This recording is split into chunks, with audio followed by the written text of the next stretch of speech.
Saudara-saudariku yang terkasih di seluruh Nusantara dan dimanapun kalian berada, dengan penuh sukacita dan berlimpah syukur kepada Tuhan, izinkan saya mengucapkan Selamat Tahun Baru 2026.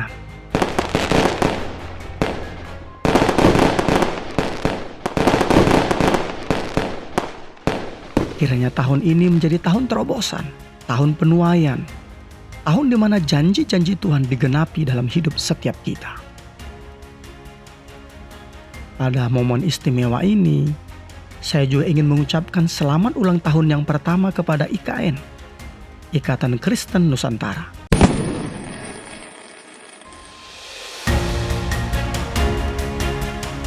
Satu tahun yang luar biasa. Satu tahun penuh dengan karya Tuhan yang ajaib. Satu tahun di mana kita belajar untuk bersatu melampaui sekat-sekat denominasi, mewarnai dunia dengan pikiran Kristus, dan menunjukkan kepada gereja dan bangsa ini bahwa kesatuan dalam keberagaman adalah kekuatan yang dahsyat ketika dilandasi oleh kasih Kristus. Hari ini, kita tidak hanya merayakan pergantian tahun. Kita merayakan perjalanan iman yang telah membawa kita sampai di titik ini. Dan kita menatap masa depan dengan keyakinan penuh bahwa Tuhan yang telah memulai pekerjaan baik ini akan menyempurnakannya hingga hari Kristus Yesus.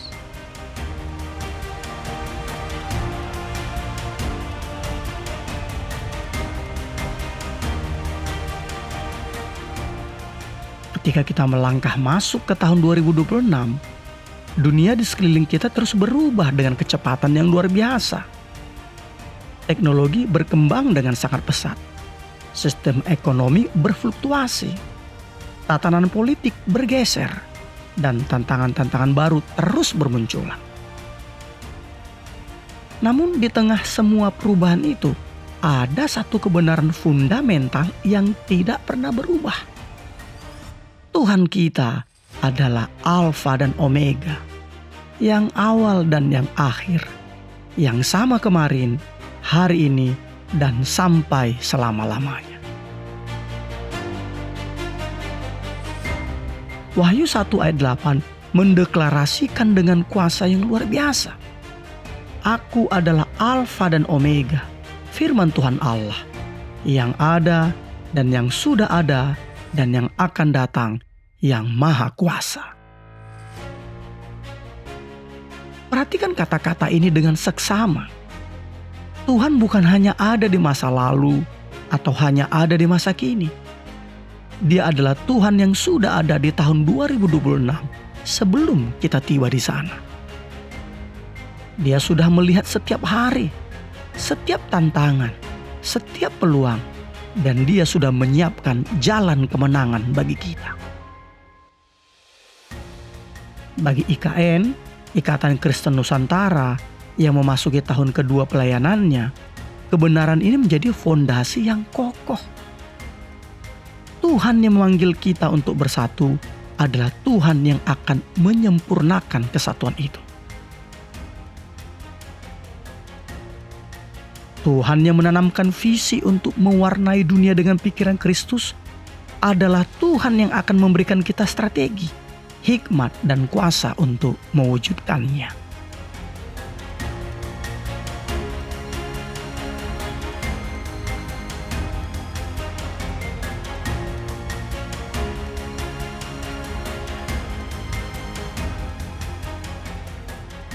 Salah satu doa terakhir Yesus sebelum penyalibannya tercatat dalam Yohanes 17 ayat 21. Di mana dia berdoa, supaya mereka semua menjadi satu, sama seperti Engkau ya Bapa, di dalam aku dan aku di dalam Engkau, agar mereka juga di dalam kita, supaya dunia percaya bahwa Engkaulah yang telah mengutus aku. Ini bukan sekedar harapan yang indah, ini adalah doa Sang Juru Selamat. Dan doa Yesus pasti dijawab oleh Bapa. Kesatuan yang Yesus maksudkan bukan kesatuan organisasi atau keseragaman denominasi, bukan. Melainkan kesatuan dalam kasih, kesatuan dalam misi, kesatuan dalam pikiran. Ketika gereja bersatu dalam keberagamannya, dunia akan melihat dan percaya kepada Tuhan Yesus Kristus. Ikatan Kristen Nusantara lahir dari visi sorgawi ini. Selama 1 tahun terakhir, kita telah menyaksikan bagaimana denominasi yang berbeda, tradisi yang beragam, dan ekspresi iman yang bervariasi dapat duduk bersama, melayani bersama, dan membangun kerajaan Allah bersama tanpa harus kehilangan identitas masing-masing. Ini adalah jawaban atas doa Yesus. Dan ini adalah kesaksian yang powerful kepada dunia bahwa kasih Kristus lebih besar dari perbedaan kita. Di tahun 2026 ini, panggilan kita adalah untuk memperdalam dan memperluas kesatuan ini.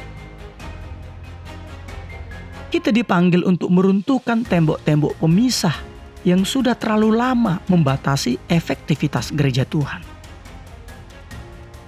Kita dipanggil untuk membangun jembatan, berkolaborasi dengan hati yang terbuka, dengan kerendahan hati yang sejati, dan dengan komitmen yang teguh untuk memuliakan Kristus di atas segala kepentingan pribadi atau kelompok.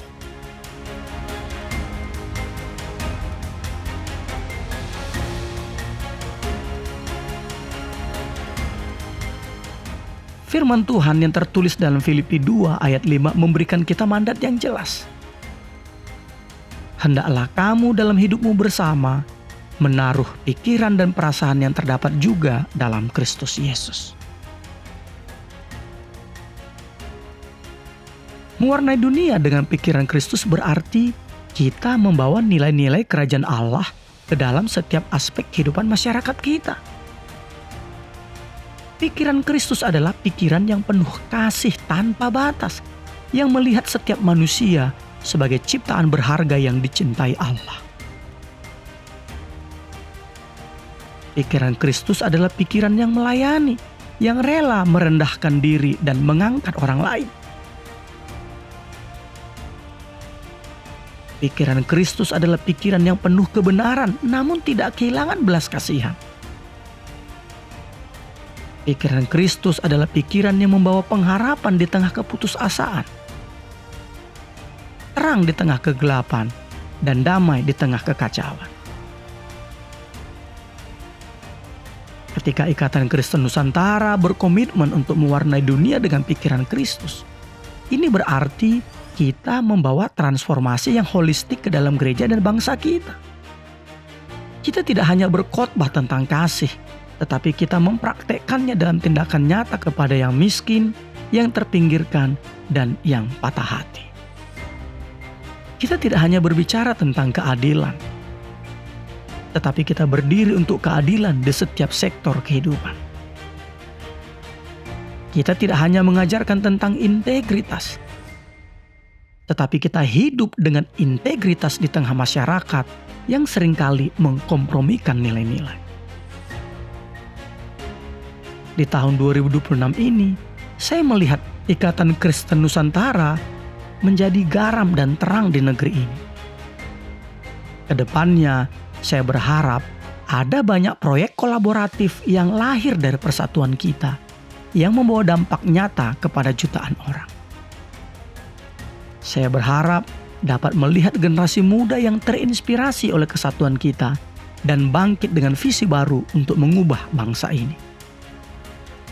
Saya berharap dapat melihat dunia bisnis, dunia pendidikan, dunia politik, dunia teknologi, dunia seni dan budaya, semuanya dipengaruhi oleh kehadiran orang-orang Kristen yang bersatu dan membawa pikiran Kristus ke dalam pekerjaan mereka.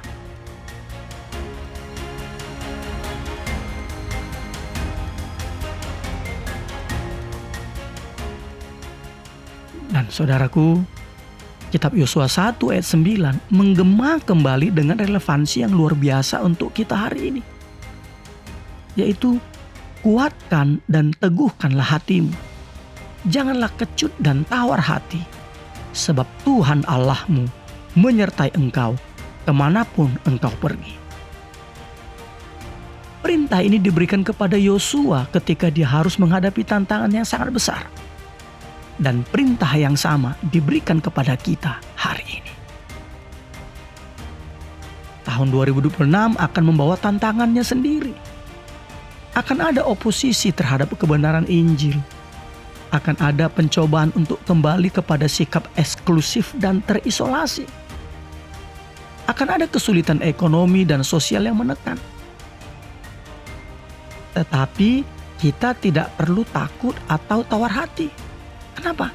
Karena Tuhan menyertai kita. Mazmur 91 memberikan kita jaminan perlindungan yang komprehensif. Demikian firman Tuhan. Orang yang duduk dalam lindungan yang maha tinggi dan bermalam dalam naungan yang maha kuasa akan berkata kepada Tuhan, tempat perlindunganku dan kubu pertahananku, Allahku yang kupercayai. Perlindungan ini bukan hanya untuk individu, tetapi juga untuk komunitas orang percaya yang bersatu dalam nama Yesus. Lebih dari itu, Lukas 10 ayat 19 memberikan kita kuasa yang aktif. Sesungguhnya, aku telah memberikan kuasa kepada kamu untuk menginjak ular dan kalajengking, dan kuasa untuk menahan kekuatan musuh, sehingga tidak ada yang akan membahayakan kamu. Ini adalah kuasa untuk menghadapi dan mengalahkan setiap strategi iblis yang ingin menghancurkan kesatuan kita, yang ingin menghentikan misi kita, yang ingin melemahkan dampak kita. Kita memasuki tahun 2026 bukan dengan ketakutan, tetapi dengan keberanian. Kita memasuki tahun ini bukan dengan keraguan, tetapi dengan keyakinan. Kita memasuki tahun ini bukan sendirian, tetapi sebagai satu tubuh Kristus yang kuat dan bersatu. Jadi, saudara-saudaraku yang terkasih di dalam Kristus Yesus, izinkan saya menutup dengan visi yang jelas untuk tahun 2026 ini. Untuk setiap narasumber, videografer, video editor, dan supporting tim di Ikatan Kristen Nusantara ini, mari kita berkomitmen untuk hidup dalam kesatuan yang sejati. Mari kita aktif mencari peluang untuk berkolaborasi dengan saudara seiman dari denominasi lain. Mari kita dengan sengaja meruntuhkan tembok prasangka dan membangun jembatan persahabatan. Mari kita jadikan tahun kedua IKN, Ikatan Kristen Nusantara, sebagai tahun di mana kesatuan yang indah ini menjadi semakin nyata dan semakin berdampak. Dan untuk setiap orang percaya yang mendengar pesan ini, apapun latar belakang denominasi Anda, saya mengundang Anda untuk menjadi bagian dari gerakan kesatuan ini. Dunia membutuhkan gereja yang bersatu. Bangsa ini membutuhkan orang-orang Kristen yang dapat bekerja bersama melampaui perbedaan.